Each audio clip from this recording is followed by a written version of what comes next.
Hey, teachers, do you love using music in your classroom? What if you had a theme song for your third period? Friends and teachers side by side, on this journey take a ride.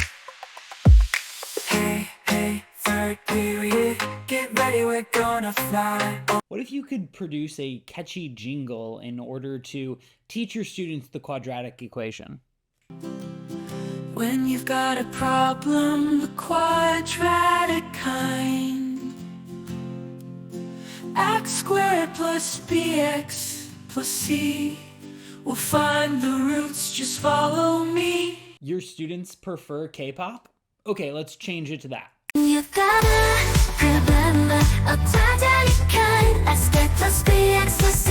We'll find the roots, just follow me. There's so much great potential for using AI created music in the classroom. Let me show you how to use one tool and its free features. All right, so let's take a look at Sono.ai.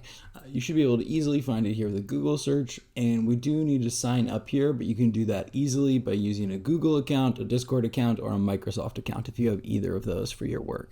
Once we get in here, we're going to type in a quick description. I say I want a superhero theme for my third period. Not exactly a very succinct description, but it gets me this incredible song.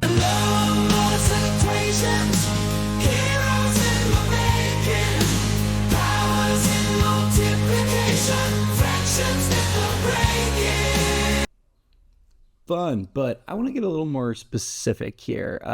So I click on that button that says custom styles and lyrics, and now I'm going to be able to open up the lyrics. I actually had ChatGPT write me a song here about the quadratic equation, and for style of music, I'm going to put in my personal favorite, indie pop, and we're going to make this explainer.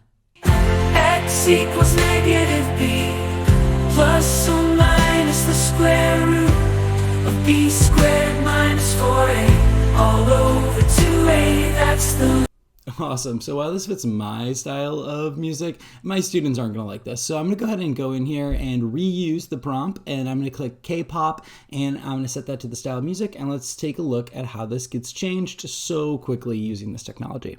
X equals negative b, plus or minus the square root of b squared minus 4a, all over 2a, that's the root. There's so many different things you could do with this technology, between assessment, building culture, and just making your classroom a more enjoyable place. I want to hear about the experiments that you're doing in your classroom to use these AI music tools.